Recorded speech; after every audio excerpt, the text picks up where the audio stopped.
Hisar Foundation and Engro Foundation, in association with TV1, NewsOne, Wakeup and FM 91, presents the 5th Karachi International Water Conference webinar series on climate change and pandemic impact on water.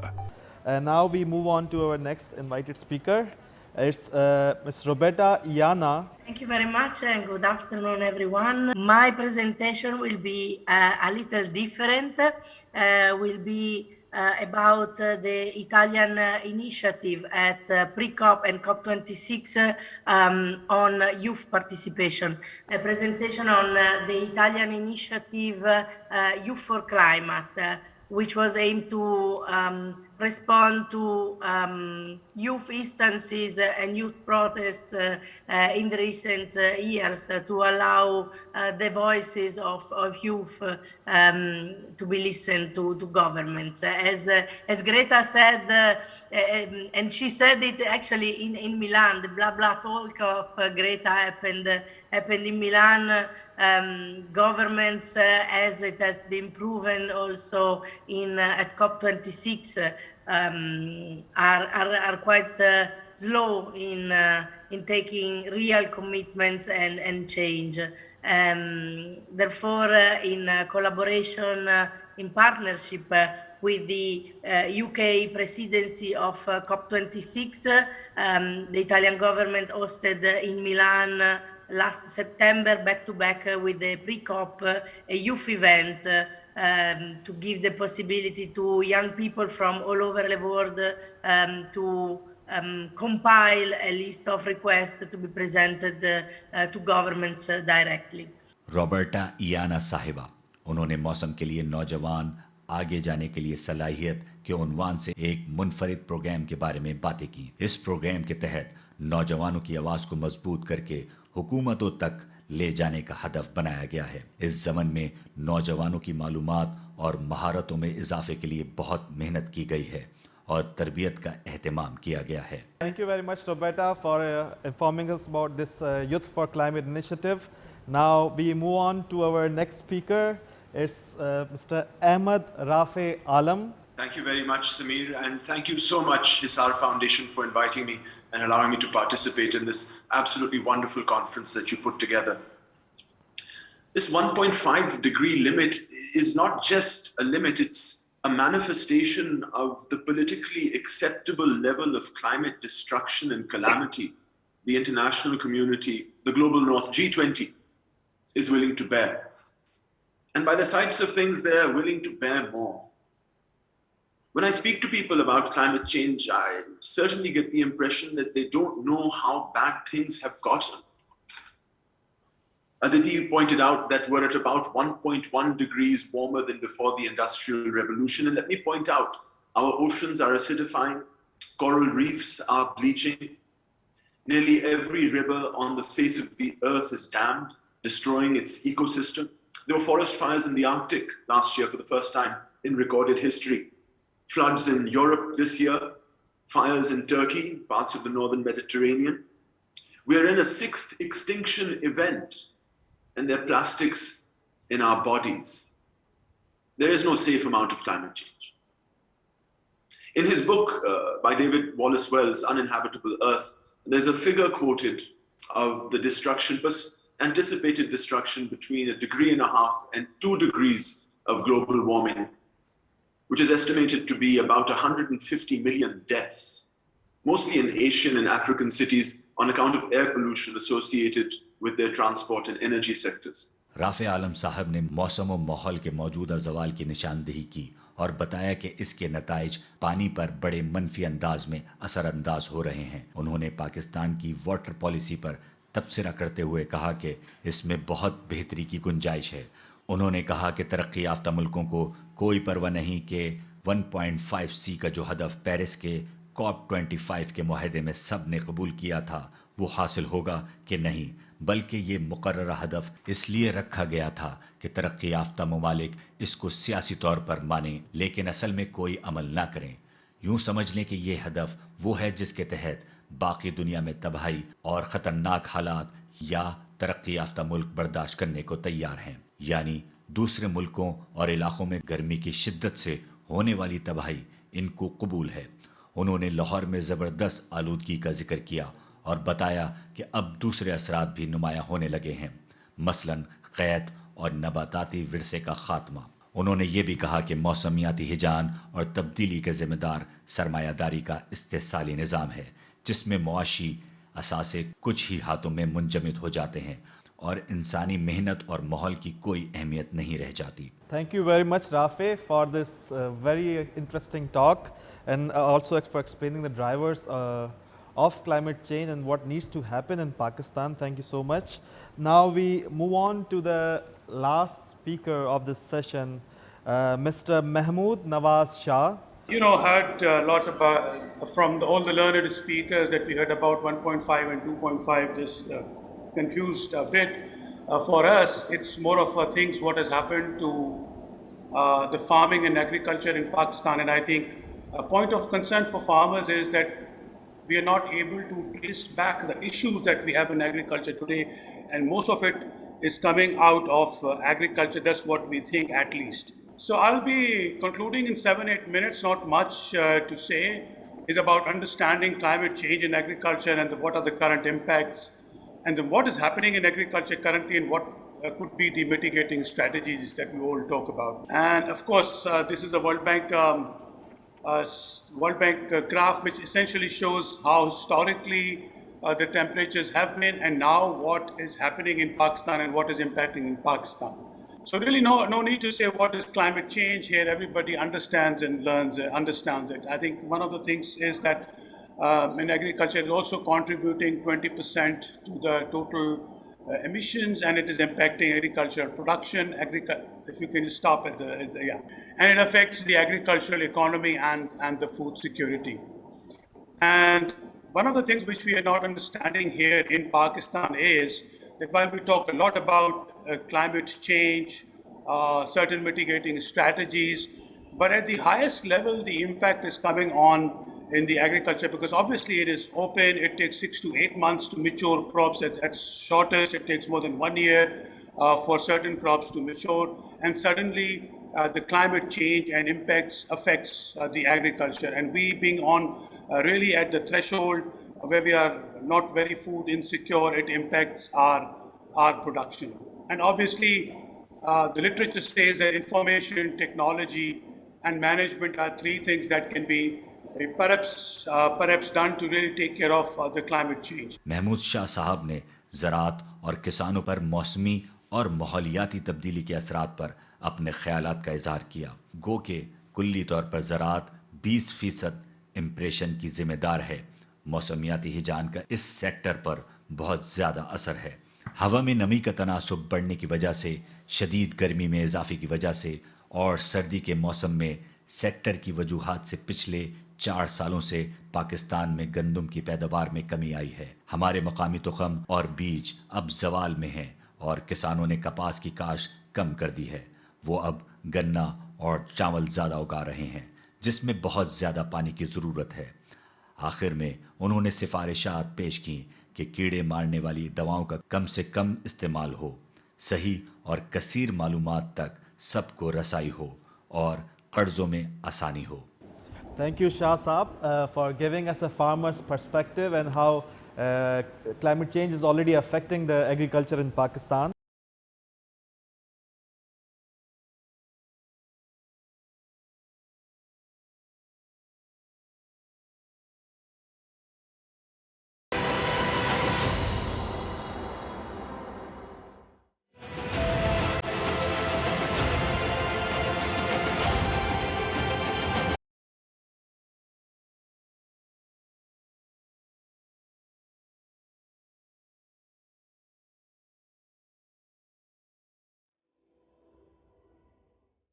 Now we would like to move to the Q&A session. So we'll be taking the questions and you can raise your hands and share the questions also in text with us. So moving on to the first question that we have. We have a question for Rafe. Coming from a legal background, what do you think about climate justice and do you see any cases ending up at The Hague? Actually, climate justice is the hot topic nowadays, and There have been several cases in Europe and also in Pakistan where activists have gone to court on climate issues.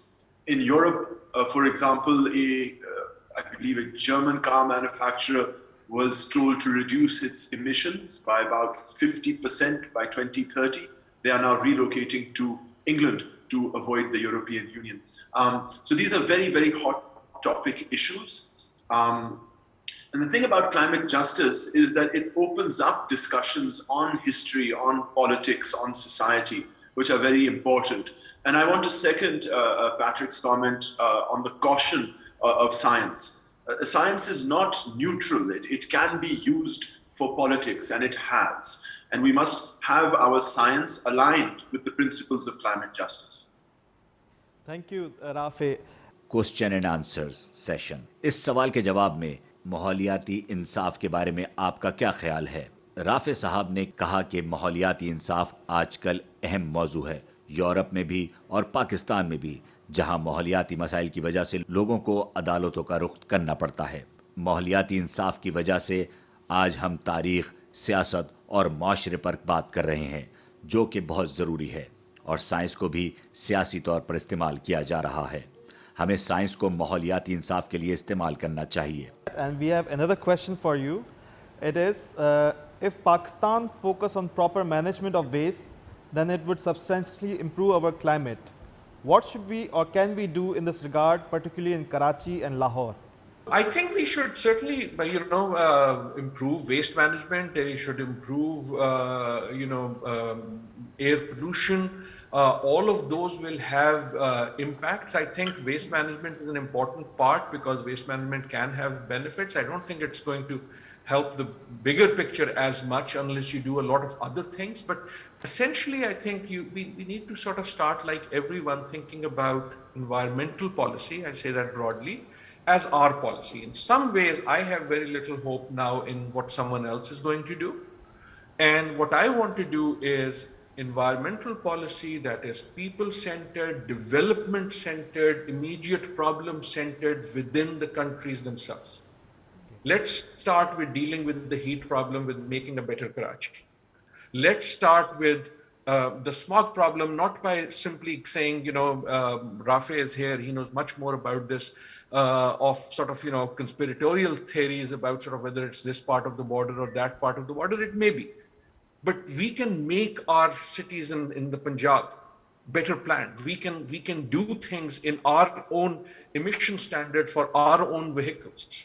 We can do that in our own policies. So my point is, with waste as in everything else, we need to make environment not a funky side issue, but a central part of development policy. कूड़े के निज़ाम को बेहतर बनाने के हवाले से एक सवाल के जवाब में आदिल नजम साहब ने कहा कि वेस्ट मैनेजमेंट से एक हद तक माहौल पर मज़बत असर यकीनन पड़ सकता है, इसलिए ये बहुत ज़रूरी है। मगर इसके साथ साथ अगर कराची और लाहौर जैसे शहरों की बात की जाए तो कराची में हमें गर्मी की शिद्दत में कमी करने के इंतज़ामात करने चाहिए और लाहौर में स्मोक के मसले के हल के लिए गाड़ियों को अपनी जिम्मेदारी समझते हुए माहौल दोस्त बनाना चाहिए। We have a question for Dr. Patrick. So the question is, you have lived through the apartheid and worked on the policies for the reconciliation. We see in the world today that there is, again, when it was the COVID-19, the nations were spending billions and trillions for their own million people. But now it's a question of billions of people being affected by climate change. So how do you think they would be spending their money pouring out to these poor nations? And you mentioned damages and losses, reparations. So how is that going to work out, or is it going to be another climate imperialism, as you mentioned? It is at present. And thank you again, and Adil's answers are wonderful. I have no objections. I would say that if we need this loss and damage, it's going to be including the $43 billion from your flooding episode and everything into the future, because that's why we have this social cost of carbon to think about, not just what has happened now, but also the longer term manifestations as the feedback loops kick in, which means, let's say you do want to claim loss and damage.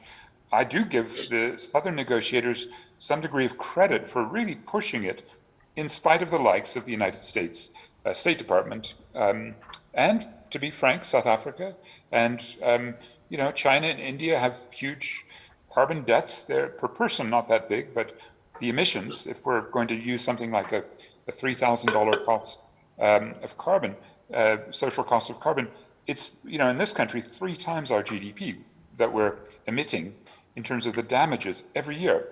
Now, let's say that you want to get concrete about it, and you're interested in water and sanitation and wastewater, stormwater drainage, or even solid waste. In each of our cities, we've had amazing debates because we don't have enough money in our municipal budgets, do we, to make our cities climate proof? Or let's say the mitigation from the rotting organic waste that creates methane in the landfills. I know last month you had a big debate in Lahore about this, right? About whether we can find some way to put pipes in and suck the methane out and turn it into electricity. We've been trying those here as well. But I think the money involved, what you're going to need to demand more and more from the North. They're the ones who caused the problem. And Pakistan's been the 8th worst affected. So you do deserve to be paid.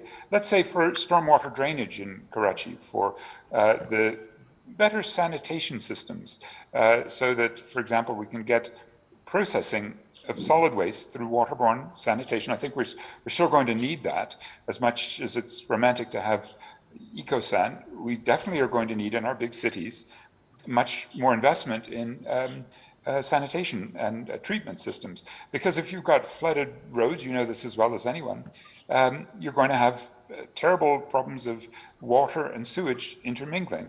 And so I think these, say, stormwater drainage, proper sanitation systems, water treatment facilities, you start calculating those and start sending the bill to the people in the North. When you're in any kind of negotiations, in any sort of discussion, ask your Northern NGO or government partners, why are they not doing more to pay? Polluter pays, a very simple concept, to pay the ecological debt, the water debt, the climate debt. That's still, to me, why the loss and damage phrasing, but beyond that, many of the other social costs of carbon that the North and BRICS countries as well, the medium power countries that are very much part of this, they really do owe the people of Pakistan.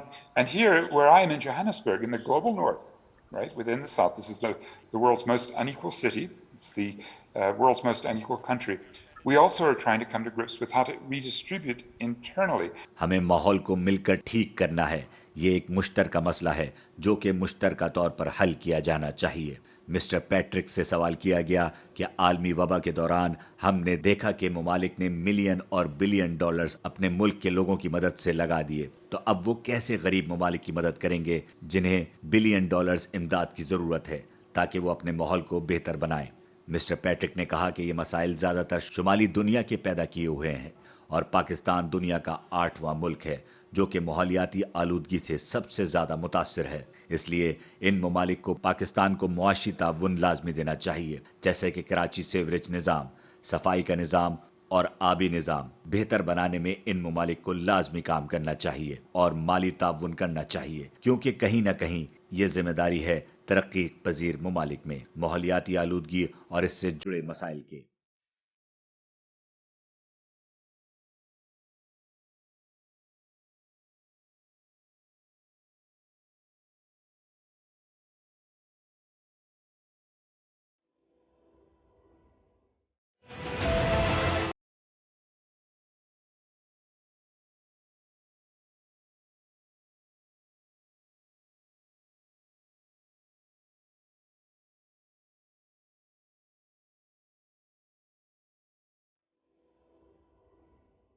So we have had some excellent talks on our first session in climate change, the code red for humanity.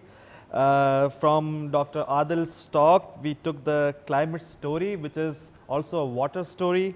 And it's not what the COP is telling us, but what the climate is telling us, that it's not just a carbon enterprise, but now it's a water enterprise, and it is the age of adaptation, not just mitigation. Then from Dr. Patrick, it was that we need to take a more comprehensive approach on climate change and bring all the stakeholders, the women, the children, the LGBT community, everybody, the youth on board if we want to have a meaningful action on climate change.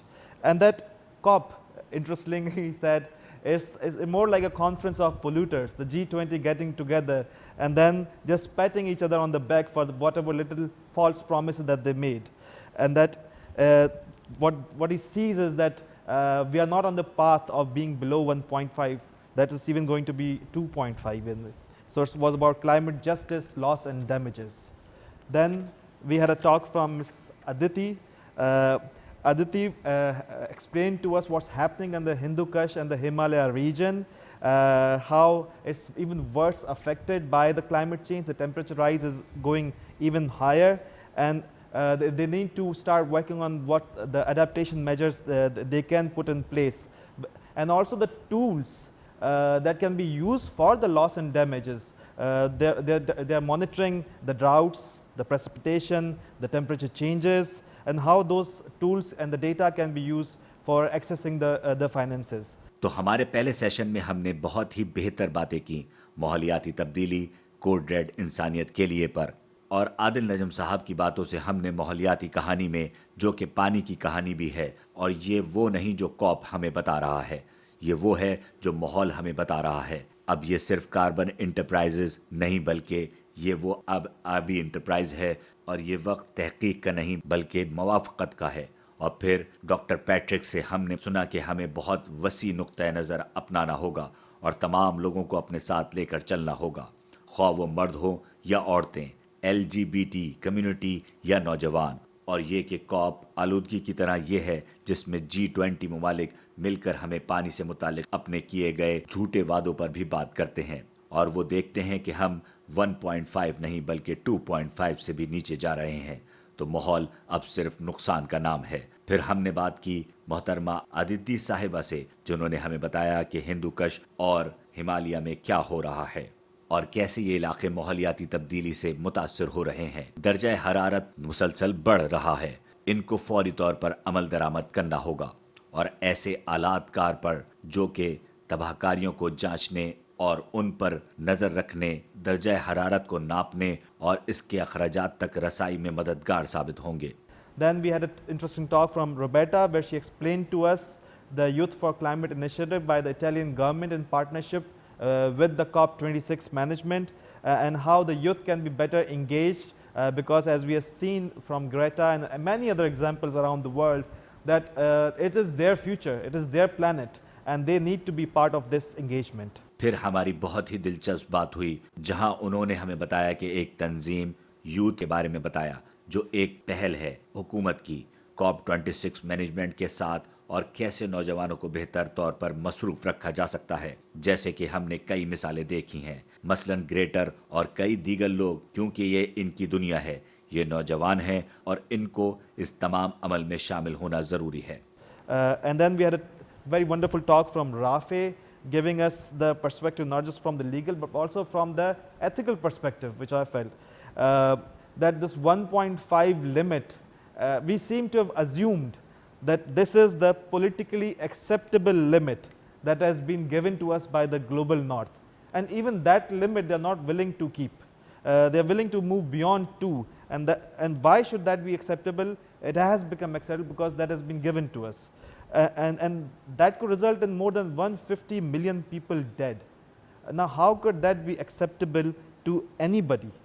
And he gave the causes for this climate change, the main causes which he feels, which are the drivers: capitalism, consumerism, patriarchy and colonialism. اور پھر ہماری بات ہوئی رافع سے، جنہوں نے ہمیں نہ صرف قانونی بلکہ اخلاقی طور پر بھی اس بارے میں آگاہی دی کہ یہ 1.5 کی حد جو کہ سیاسی طور پر قبول کی جا چکی ہے ہمیں شمالی دنیا سے ملی ہے، اور یہ حد بھی ہے، اب وہ رکھنا نہیں چاہ رہے، وہ 2 کی حد سے بھی آگے جانا چاہ رہے ہیں، اور یہ قبول ہوئی ہے کیونکہ یہ ہمیں دی گئی ہے، اور اس کے شاخیں نکلیں گی کہ دنیا کے 1.5 ملین لوگ مر سکتے ہیں، تو پھر آخر یہ کیسے قابل قبول ہو سکتا ہے؟ اور انہوں نے ماحولیاتی تبدیلی کی وجوہات بھی بیان کی، और इनके ख्याल में डाइवर्स, सरमायादारी, सार्फियत पर निज़ाम और इस्तेसार और इसकी बड़ी वजह है। फिर हमारी बात हुई महमूद नवाज शाह से, जिन्होंने माहौलियाती तब्दीली को किसानों के नुक्ता नज़र से बयान किया, क्योंकि पाकिस्तान एक ज़रई मुल्क है और गुंजान आबाद मुल्क है। इसका हम पर एक तनकीदी असर है और तहकीक से मालूम हुआ है कि इसके असरात हम पर पड़ना शुरू हो चुके हैं। Then in our talk by Mr. Mahmood Nawaz Shah, we got a farmer's perspective on climate change. Pakistan being an agriculture country with a huge population, it is of critical importance to us. And he brought these interesting findings that climate change is already having an impact. Last year being one of the hottest climates, it's messed up our seeds and the crops that we are producing, and it's already impacting the yields.